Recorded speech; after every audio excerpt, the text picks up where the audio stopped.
Assalamualaikum warahmatullahi wabarakatuh. Perkenalkan, nama saya Azam Purkunatoya. Saya dari kelas 11 Otomasi Silinder.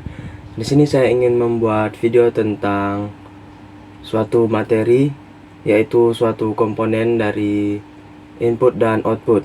Nah, untuk komponen inputnya di sini saya ingin menjelaskan satu saklar sensor, yaitu reed switch, dan untuk outputnya di sini saya ingin menjelaskan tentang silinder dan solenoid valve. Oke, kita masuk aja ke materi yang pertama, yaitu reed switch. Reed switch adalah komponen elektronik berupa saklar yang bekerja dengan medan magnet. Reed switch terdiri dari dua bilah logam tipis yang tertutup rapat di dalam tabung kaca berisi gas inert.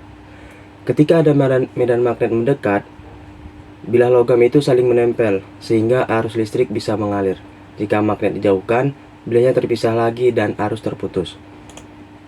Nah, di sini prinsip kerja dari reed switch tersebut.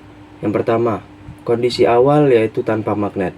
Dua bilah logam tipis berada dalam posisi terpisah di dalam tabung kaca, sehingga arus listrik tidak mengalir atau sirkuitnya itu terbuka. Yang kedua, saat ada medan magnet mendekat, magnet bisa dari magnet permanen atau magnet elektromagnet, menghasilkan gaya magnet yang menarik kedua bilah logam tersebut, sehingga bilah-bilah logam saling menempel dan sirkuit tertutup. Nah, sehingga arus listrik bisa mengalir. Yang ketiga, ketika magnet dijauhkan, begitu medan magnet menghilang, sifat elastis bilah logam membuatnya kembali ke posisi semula atau terpisah. Maka, sirkuit kembali terbuka dan arus berhenti mengalir. Silinder. Silinder pneumatik terkadang disebut juga sebagai silinder udara. Nah, itu tuh merupakan peralatan mekanis yang menggunakan gas atau udara terkompresi untuk menghasilkan gaya dalam gerakan linear, yaitu maju ataupun mundur. Nah, berdasarkan ruang udara, silinder itu memiliki dua jenis. Yang pertama yaitu single acting cylinder dan yang kedua yaitu double acting cylinder. Single acting cylinder, silinder pneumatik yang hanya memiliki satu lubang untuk suplai udara bertekanan. Silinder jenis ini tersedia dalam dua pilihan berdasarkan posisi batangnya. Piston ketika silinder dalam kondisi off, push type dan pull type. Batang piston eksistensi ketika tidak disuplai udara bertekanan. Nah, jadi untuk single acting silinder ini dia hanya bisa terdorong maju ke depan. Nah, jadi untuk mundurnya itu dia dibantu oleh pegas. Yang kedua yaitu double acting silinder. Silinder pneumatik yang memiliki dua lubang untuk suplai udara bertekanan, memiliki gerakan batang piston yang dapat disesuaikan, baik ekstensi maupun retraksi. Nah, berbeda dengan yang single, double acting silinder ini bisa digerakkan menggunakan udara maupun maju maupun mundur. Jadi dia tidak menggunakan pegas bantu untuk kembalinya. Selanjutnya ada solenoid valve. Solenoid valve adalah katup yang dikendalikan secara elektrik menggunakan kumparan elektromagnet solenoid untuk mengatur aliran fluida seperti air, udara, gas, ataupun oli. Nah, prinsip kerja dari solenoid sendiri yaitu kondisi awal tanpa arus listrik.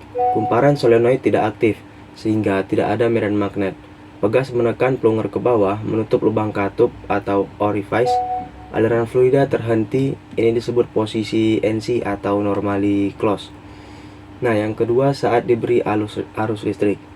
Arus listrik mengalir ke kumparan, menimbulkan medan magnet. Medan magnet ini menarik plunger ke atas melawan tekanan pegas. Nah, lubang katup terbuka, fluida dapat mengalir melalui valve. Yang ketiga saat arus diputus. Medan magnet hilang, pegas kembali menekan plunger ke posisi semula, katup menutup lagi dan aliran fluida berhenti.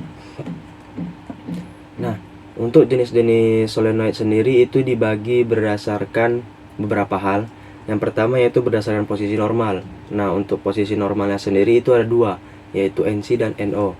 NC itu normally closed dan NO itu normally open. Nah, ciri utamanya itu buka atau tutup tanpa listrik. Nah, yang kedua itu berdasarkan cara kerjanya. Berdasarkan cara kerjanya itu jenisnya itu ada direct, pilot, dan semi direct. Nah, itu tuh ciri utama itu tergantung tekanan dan ukuran fluidanya. Nah, yang ketiga yaitu berdasarkan fluida, bisa air, gas, udara, ataupun oli. Nah, jadi dia itu menyesuaikan bagaimana medianya. Nah, yang terakhir yaitu berdasarkan port atau lubangnya. Nah, jadi untuk katup solenoid sendiri itu ada yang 2/2, 3/2, dan 5/2. Yaitu tuh menentukan arah dan jumlah alirannya. Nah, jadi di sini ada contoh solenoid valve yang berdasarkan portnya atau lubangnya. Nah, jadi di sini ada 5/2. 5/2 itu yang dimaksudkan adalah 5 lubang dan 2 posisi kerja. 5 lubangnya itu 1 input yaitu nomor 1, dan 2 output yaitu nomor 4 dan nomor 2, dan 2 pembuangan yaitu nomor 5 dan nomor 3. Oke, mungkin cukup sekian video saya mengenai penjelasan reed switch, silinder, dan solenoid valve. Mohon maaf apabila ada kesalahan. Wassalamualaikum warahmatullahi wabarakatuh.